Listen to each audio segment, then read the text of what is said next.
Good morning. Glad to be here with you. We're going to look at chapter 12, but we're going to do this in a little different manner. What I'd like to do is veer away from repeating information in the text and give you a little bit more information on leadership per se. In the beginning, in the study of leadership, the very first thoughts were, according to scientists, was that leadership was a trait. And the trait theory of leadership was that it requires a certain amount of inborn characteristics.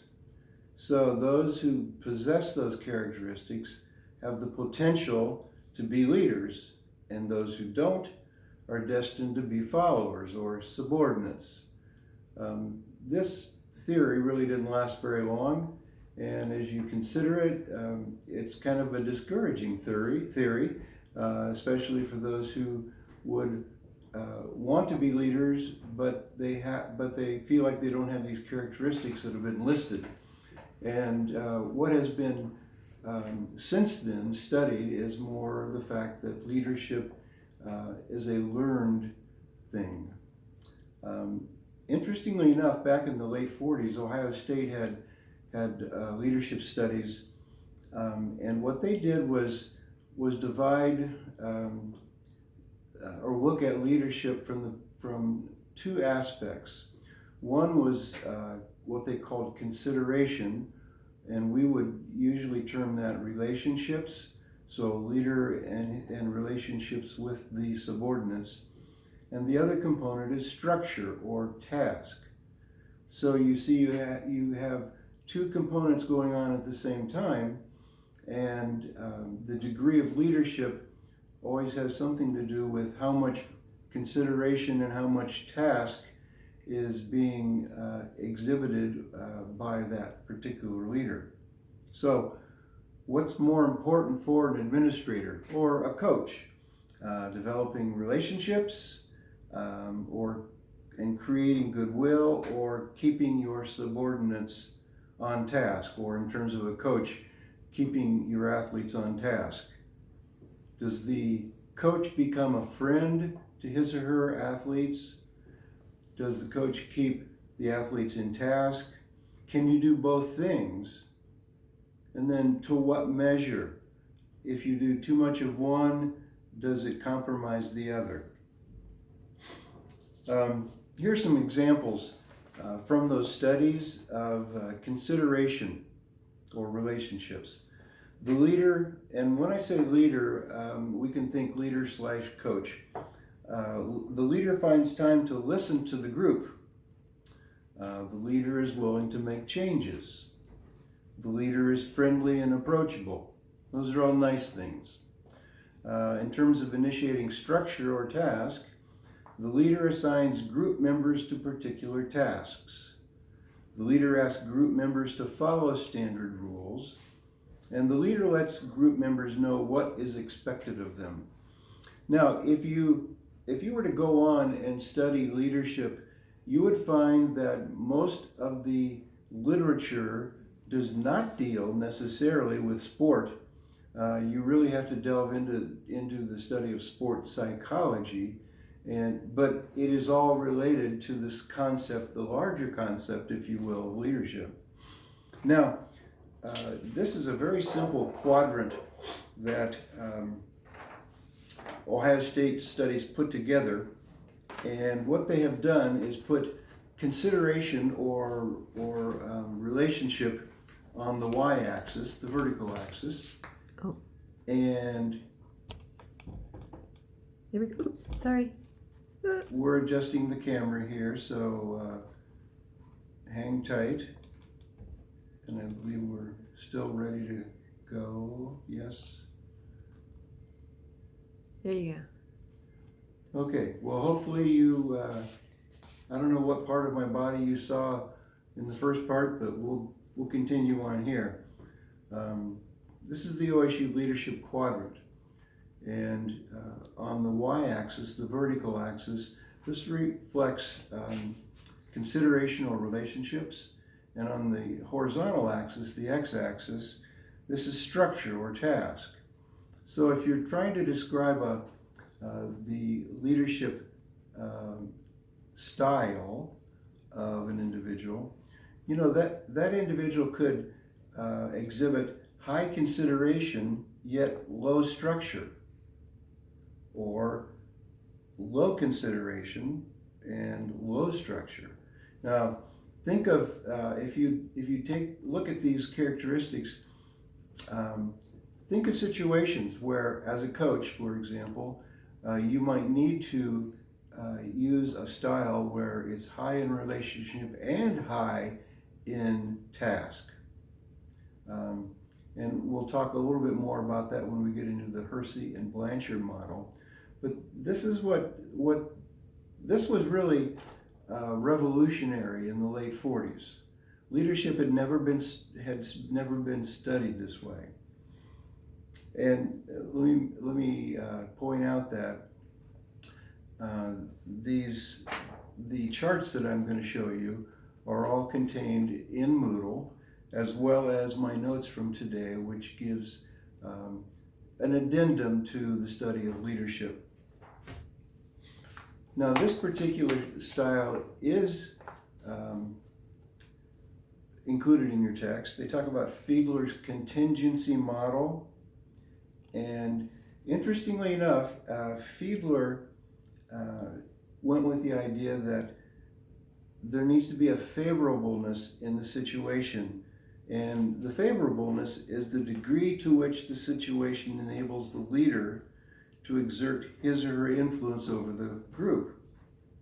And then leader effectiveness in this model is dependent upon the measure of structure and consideration exhibited by the leader.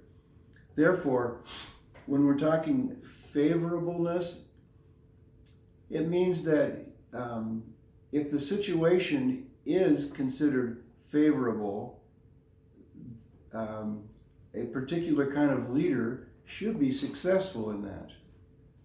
And if it's considered unfavorable, then a leader with other characteristics may or may not work well with them. Now, this is the chart that this is not included in your text, even though the information about Fiedler is. What they've done here is define, give you examples of favorable situations or unfavorable situations. And you notice that the large part here, task orientation, relationship oriented, and task oriented. And as far as this is considered, the task oriented is considered to be a favorable situation, where the task situation over here is considered to be unfavorable. And you'll notice down at the bottom, I'm going to turn this back around and read it.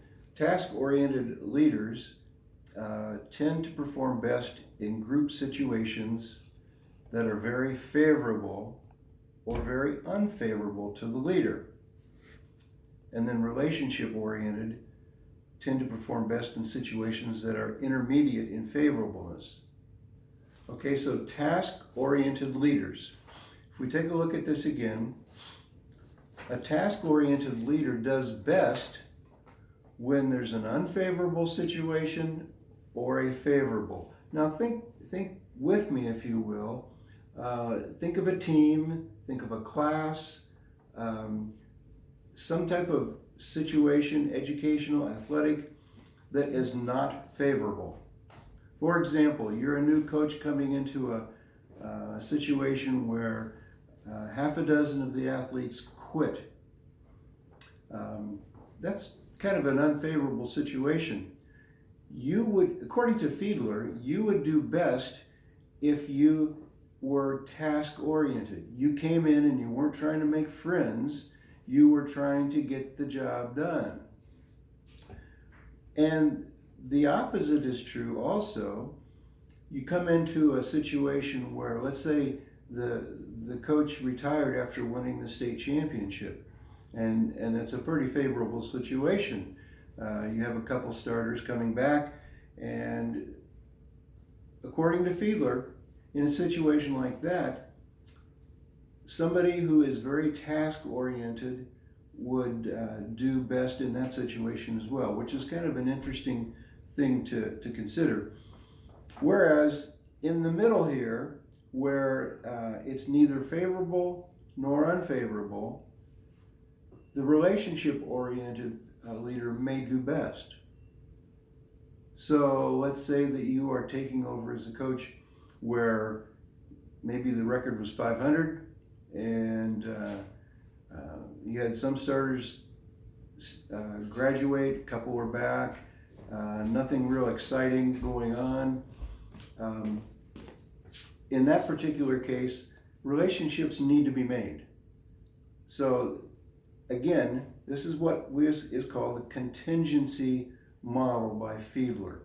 And it's all based on the favorableness of the situation, which means that if you, let's say that you are applying for this job and you know that you are not that task oriented, and you know ahead of time that the job is going to be really tough, that may not be the job for you unless you can turn it all around and become more task oriented.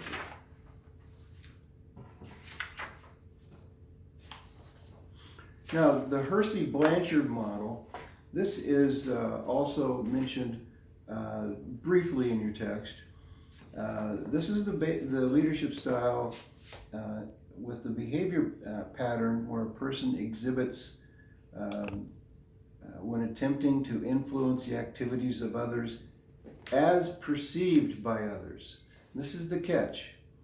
Okay, how are you perceived by your peers or your subordinates, superior and subordinates? So you're a coach, and how are you perceived by those players? Or you're a player, how are you perceived by your peers? So it involves to some degree the task and relationship behaviors. We never get away from that. Those were, like I said, back in the late 40s, this was revolutionary, and it continues to be components of leadership studies today.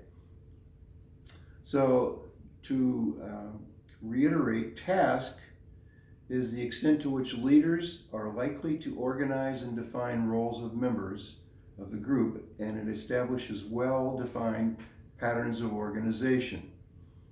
Very by the numbers, no fooling around, we get the job done. Whereas relationship is the extent to which the leaders are likely to maintain personal relationships. Remember, we called this consideration with the earlier studies at Ohio State.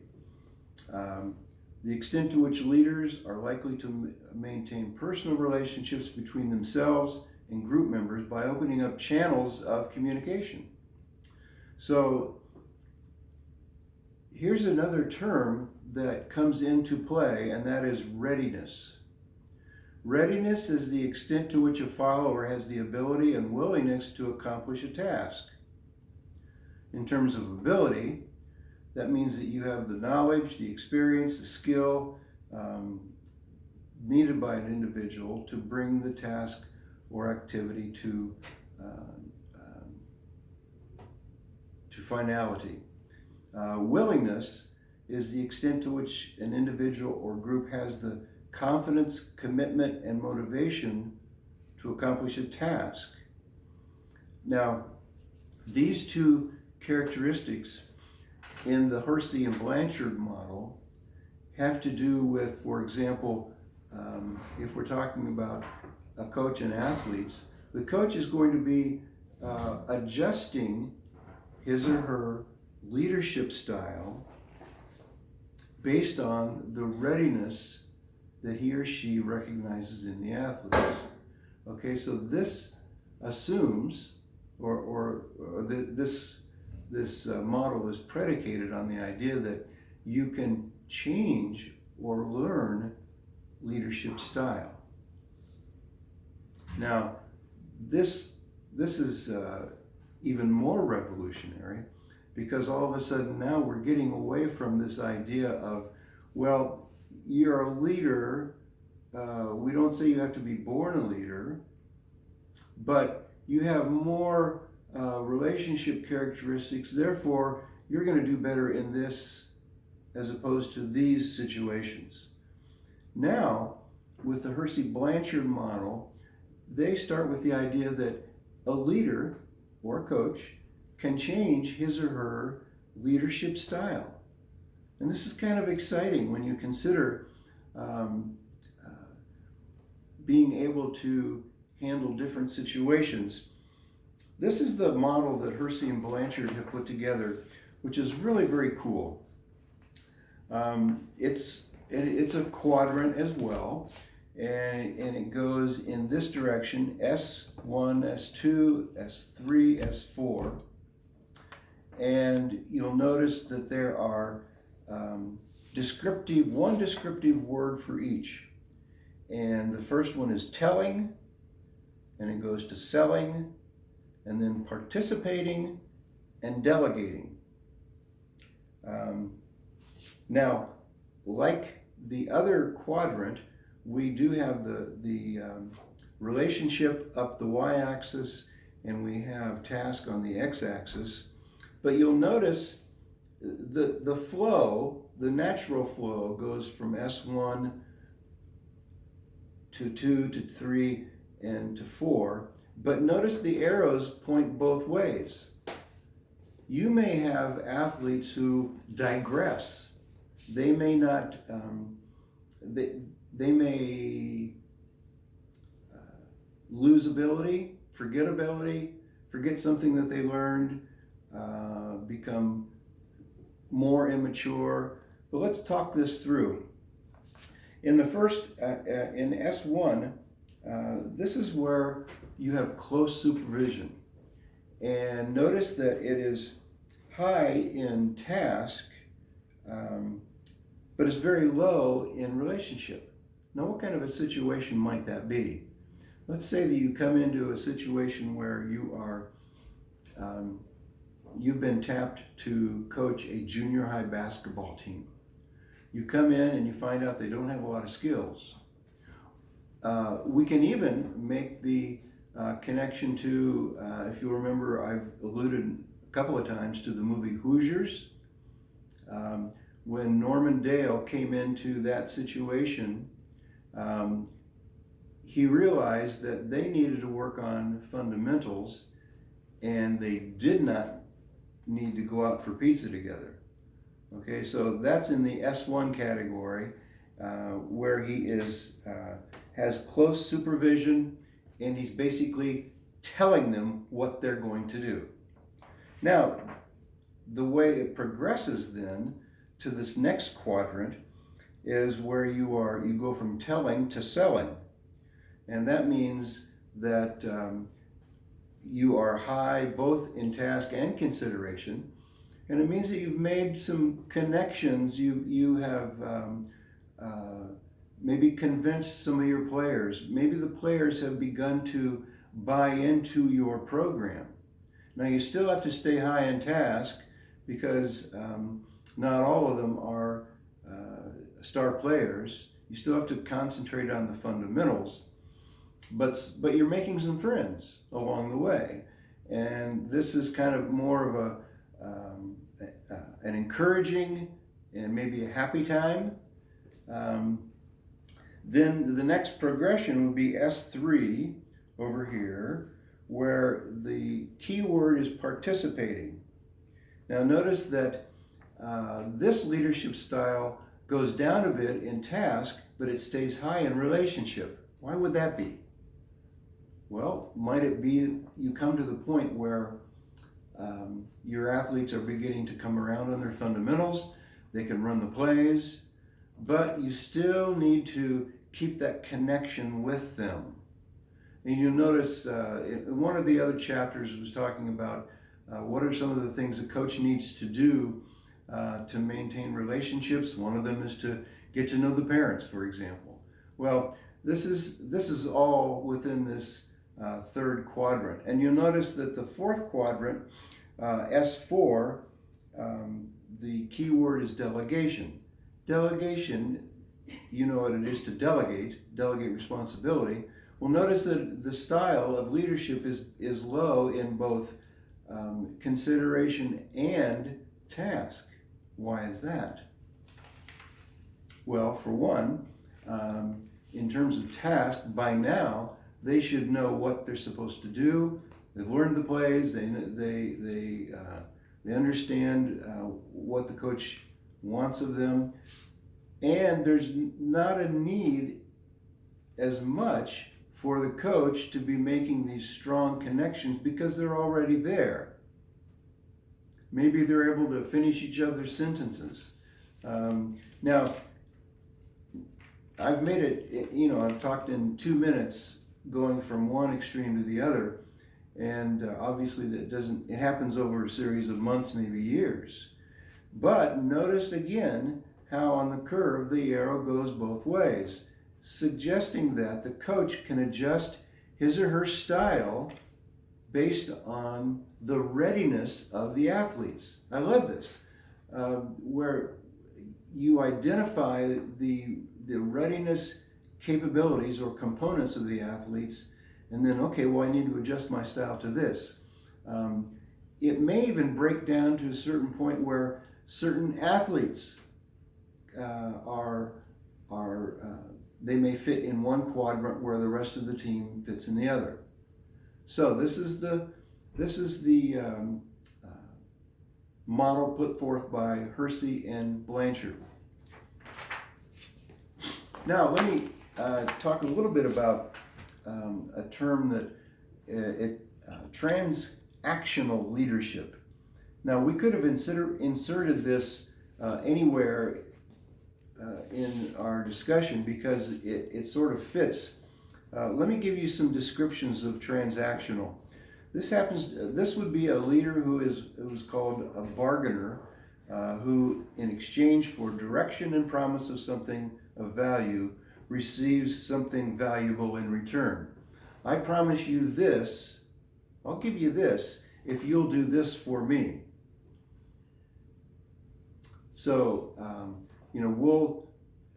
if you guys, you fill in the blank, do this for me, I'm the coach, then we'll go out for ice cream later. Well, that's kind of a weak example, but you get the idea. Interestingly enough, though, in transactional leadership, the relationship goes no farther than the exchange. In other words, when I got nothing left to give you, I lose my power over you. I found this to be true myself when I was coaching. I had some athletes on scholarship and some who were not on scholarship. Well, what I found real quickly was that I didn't have much control or power over the athletes who were not on scholarship. They felt like they're out there because they want to be, but if they don't want to be there, a lot of times the loyalty isn't necessarily enough to keep them there. With transactional leadership, usually you see a high degree of organization, and task is the underlying theme. It's all based on, what have you done for me lately? The key is to identify the needs of the subordinates, then articulate how these needs will be met by a certain kind of behavior. So if I'm a coach and I know that, for instance, the team as a whole really is interested in let's say they hate their uniforms. You think they're okay, but they hate them. And you have the wherewithal, the revenue to buy new uniforms. Okay, so you begin to bargain. And okay, well, we'll consider these new uniforms if you work out in the off season and bring me evidence of your training and so forth. Now, they want those uniforms so badly that they do that. That would be considered transactional.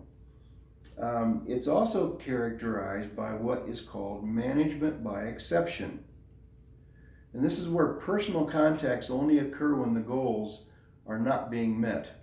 It's a negatively based style of leadership. Have you ever had a job, not a career job, but a summer job, a vacation job, where you never saw the boss or heard the boss unless you screwed up?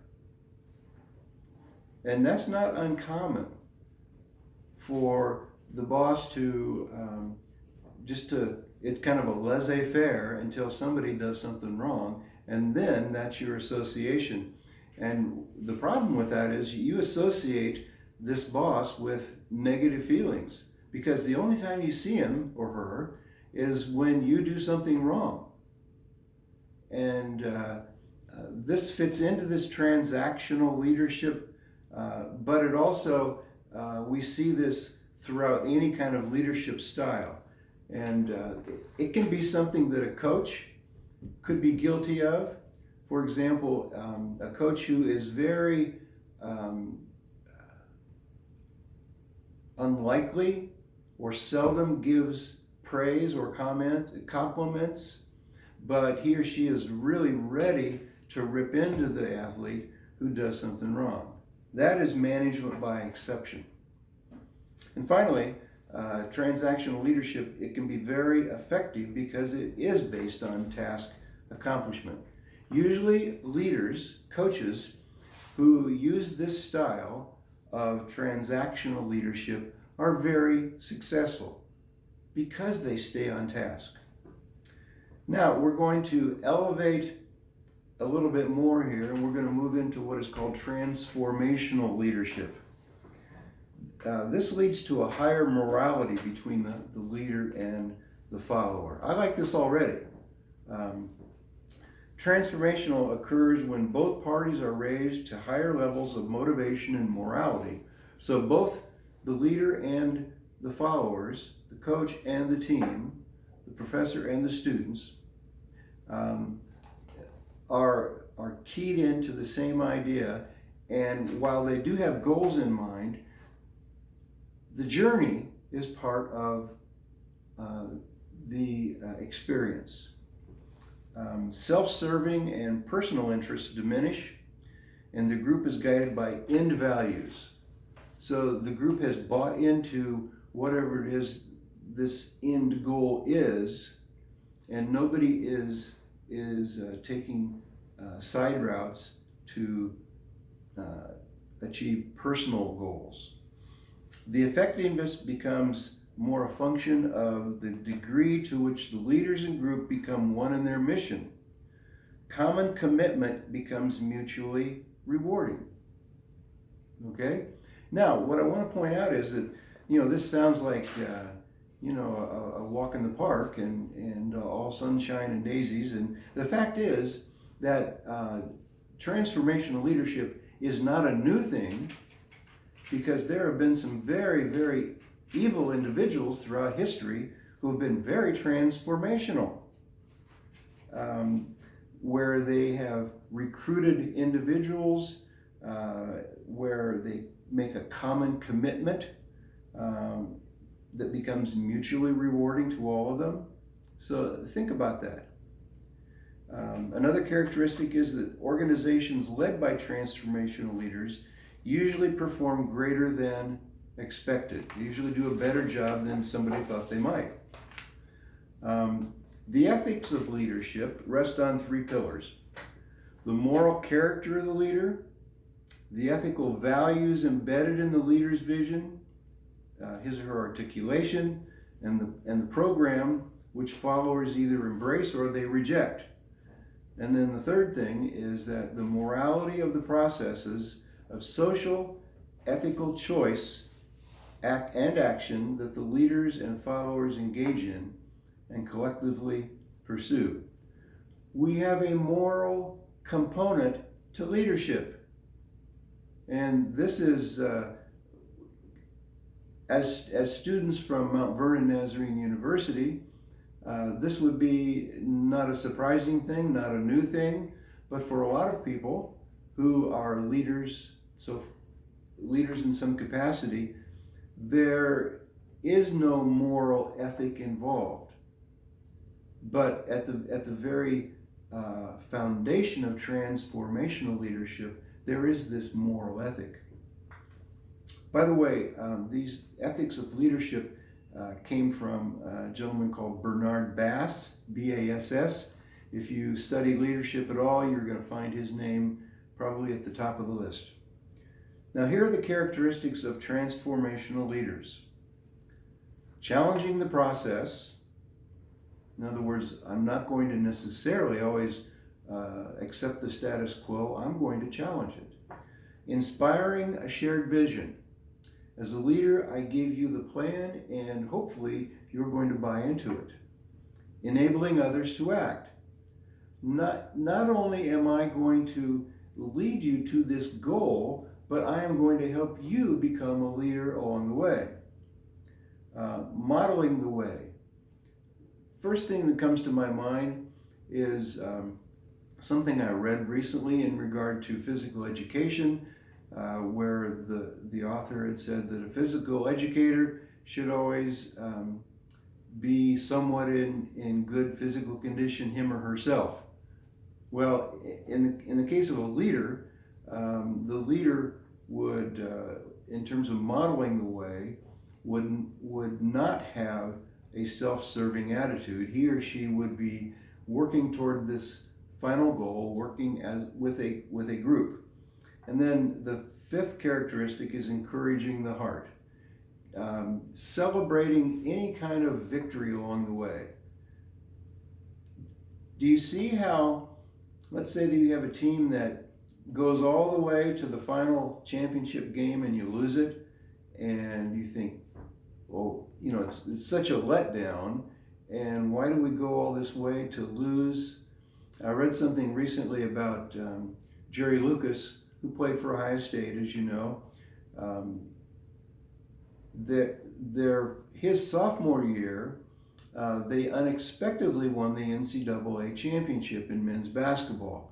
It was 1960. He and John Havlicek were the two stars on the team. And then the next year, they were expected just to run through the NCAA, and if I'm not mistaken, they went undefeated through the season, into the tournament, and then lost in overtime. And to some degree, the players thought, their lives were over. And if we take that situation, put it within the context of transformational leadership, we see that no, the celebration is along the way. No, we didn't win the final game, which is really disappointing, but look what happened along the way on the ride. By the virtue of their former role in sport organizations,